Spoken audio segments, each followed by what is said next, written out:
जय हिंद दोस्तों, स्वागत है आप सभी का एक बार फिर से हमारे YouTube चैनल दी कॉपी पेन में। तो हम लोग बात कर रहे थे शिक्षा में प्रगतिवाद लेसन की। तो जितना सब था उस लेसन में इसके पहले वाले वीडियो में हम लोगों ने बात कर ली थी। तो आज के वीडियो में हम उसी लेसन की बात करेंगे, लेकिन सिर्फ अति लघुत्तरीय प्रश्न की जो बच गए हैं। और इन प्रश्नों को आप अच्छे से पूरे प्रश्न एकदम तैयार कर लीजिए, पेपर में आने की पूर्ण संभावना रहती है। तो देर न करते हुए वीडियो की शुरुआत करते हैं। देखिए, यहाँ पे आपका पहला प्रश्न है कि प्रगतिवाद का अर्थ लिखिए। बिल्कुल सरल है। अगर आपने हमारा इस लेसन का पहले जो वीडियो आया था शिक्षा में प्रगतिवाद टॉपिक से, तो उसको आपने अगर अच्छे से समझा है तो आप सारे प्रश्नों के उत्तर आराम से दे देंगे।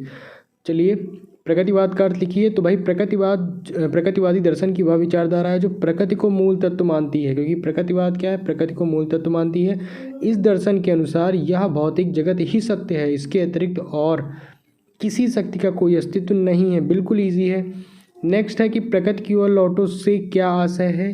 तो भाई प्रकृतिवादी दर्शन के अनुसार प्रकृति के पथ का अनुसरण करना चाहिए। इस दर्शन के अनुसार प्रत्येक वस्तु प्रकृति से उत्पन्न है, इसलिए भाई प्रकृति की ओर लौटो कहा गया है। प्रकृति की ओर लौटो के संबंध में रूसो का क्या कथन है? तो भाई रूसो का कथन है कि प्रत्येक वस्तु नियंता के यहाँ से अच्छे रूप में आती है, केवल मनुष्य के संपर्क में वह दूषित हो जाती है। तो ये कथन आप याद रख सकते हैं, बहुत ही ईजी है। नेक्स्ट हमारा जो क्वेश्चन है वो है प्रकृतिवाद के अनुसार शिक्षा की प्रक्रिया में बालक का क्या स्थान है? तो भाई शिक्षा की प्रक्रिया में बालक का स्थान, तो बालक भाई शिक्षा के लिए नहीं है, वरन शिक्षा बालक के लिए है। बालक ना तो शिक्षा पर आश्रित है और ना ही पाठ्य पुस्तक पर। तो भाई इसमें इन्होंने केंद्र में किसको स्थान दिया है? बालक को दिया है। मतलब सब कुछ बालक के लिए है, ऐसा इसमें कहा गया है। नेक्स्ट है कि प्रकृतिवाद के अनुसार पुस्तकीय ज्ञान आवश्यक है या नहीं? तो आपको पता होगा कि इन्होंने पुस्तक को उतना इंपॉर्टेंस नहीं दी है। प्रकृतिवादी बालक के पुस्तकीय ज्ञान के विरोधी हैं। रूसो के विचार में पुस्तकीय ज्ञान कृत्रिम अथवा अपूर्ण होता है। बालकों को शिक्षा शब्दों में ना देकर किसमें? कार्यों में दी जानी चाहिए। ठीक, कागजों नहीं है, कार्यों है। प्रकृतिवादी के अनुसार बालक को शिक्षा कैसे दी जानी चाहिए? हमारा नेक्स्ट क्वेश्चन है। तो रूसो का कथन है कि प्रकृति कहती है कि वयस्क व्यक्ति के बनने से पहले बालक को बालक ही रहना चाहिए। यदि वह व्यवस्था भंग की जाती है तो यह बिना पके अग्रिम फलों की उत्पत्ति करेंगे जो शीघ्र ही नष्ट हो जाएंगे। हमें तुरंत युवक, सेवक एवं वृद्ध बालक मिलेंगे। तो आप पढ़ लीजिए, बाकी सब पेपर में आने वाले क्वेश्चन नहीं है। नेक्स्ट है प्रकृतिवाद के अनुसार अनुशासन का अर्थ बताइए। तो ऐसे क्वेश्चन 1 नंबर में देखने को मिलते हैं। प्रकृतिवादी अनुशासन स्थापित करने के लिए किसी बाहरी शक्ति पर बल नहीं देते, इसी कारण वो स्वयं अनुशासन पर बल देते हैं। नेक्स्ट है कि प्रकृतिवादी दर्शन के अनुसार अनुशासन सह शिक्षा उचित है या नहीं? तो आपको पता है कि भाई प्रकृतिवादियों ने सह शिक्षा के महत्व को स्वीकार किया है। देखते हैं इसका उत्तर। प्रकृतिवादी दर्शन के अनुसार बालक और बालिकाओं को पृथक रूप से शिक्षा देना अनुचित है ना। इस प्रकार प्रकृतिवादियों ने सह शिक्षा के महत्व को स्वीकार किया है। उनके बालक तथा बालिकाओं को एक साथ पढ़ाया जाना चाहिए। नेक्स्ट है प्रकृतिवाद के अनुसार विद्यालय की आवश्यकता बताइए। तो रूसो ने यह स्वीकार किया है कि बालक के विकास के लिए किसी विद्यालय की आवश्यकता नहीं है, बल्कि उसे प्रकृति की गोद में स्वतंत्र छोड़ दिया जाए, जिससे वह व्यक्तिगत रुचियों, क्षमताओं, योग्यताओं का विकास स्वतंत्र रूप से कर सके। ठीक।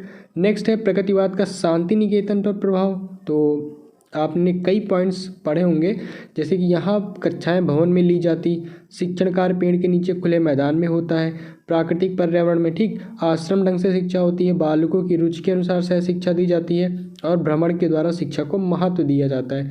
नेक्स्ट है रूसो की नकारात्मक शिक्षा। तो भाई इसके स्वरूप कौन कौन से? नंबर 1 भाई पुस्तकीय ज्ञान का विरोध करता है, निर्देशन ना हो बल्कि क्या हो, स्व अनुभव से बालक सीखे। ऐसे ही शब्दों का माध्यम नहीं, क्रिया को माध्यम बनाया जाए। नियंत्रण ना हो, रूढ़िगत बंधनों से मुक्ति मिले। समय सारणी ना हो, बालक पर कोई भार न डाला जाए, उसे सुखपूर्वक कार्य करने दिया जाए। और अगला पॉइंट है नैतिक शिक्षा का विरोधी है, आदतों के निर्माण का विरोध करता है, समाज से दूर प्रचलित परंपराओं का विरोधी है। तो पॉइंट है आप पहले वीडियो में पढ़ चुके हैं। नेक्स्ट है वास्तविक संसार भौतिक संसार है। ये जो मतलब कथन है किस सिद्धांत का मानना है? तो भाई भौतिक संसार, वास्तविक संसार जो है वो भौतिक संसार है, ये प्रकृतिवादी सिद्धांत से रिलेटेड है। प्रकृतिवाद को दूसरे किस नाम से जाना जाता है? तो भौतिकवाद नाम से जाना जाता है। प्रकृतिवाद किस ज्ञान को उचित मानता है? तो वैज्ञानिक ज्ञान को उचित मानता है। ऐसे ही प्रकृतिवाद किसे अंतिम सत्य मानता है? तो पदार्थ को मानता है। प्रकृतिवादी किसके अस्तित्व के प्रति आस्था नहीं रखते? समाज के अस्तित्व के प्रति आस्था नहीं रखते। तो 1-1 नंबर वाले आप जरूर पढ़ लीजिए। प्रगतिवाद में किसे गौड़ स्थान प्रदान किया गया? तो भाई शिक्षक को गौड़ स्थान प्रदान किया गया है। ऐसे ही अगला है कि प्रकृतिवाद में किस ज्ञान का विरोध किया है? तो भाई पुस्तकी ज्ञान का विरोध किया। ऐसे प्राकृतियों के अनुसार शिक्षा का केंद्र बिंदु कौन है? बालक है, आप सबको पता है। किस दार्शनिक ने सामाजिक संस्थाओं का विरोध किया? भाई रूसो। इसमें रूसो ही मेन है, याद रखिएगा। प्रकृतिवादियों ने सीखने की सबसे उचित विधि क्या बताई? तो खेल विधि। और प्रकृतिवादियों के अनुसार अनुशासन कैसा होना चाहिए? मुक्त्यात्मक होना चाहिए। ठीक। नेक्स्ट है, प्रकृतिवादियों ने सीखने की किस विधि का विरोध किया? तो चॉक एंड टॉक विधि। ऐसे ही अध्यापक का स्थान पर्दे के पीछे है, ये रूसो ने कहा, आप याद कर लीजिए।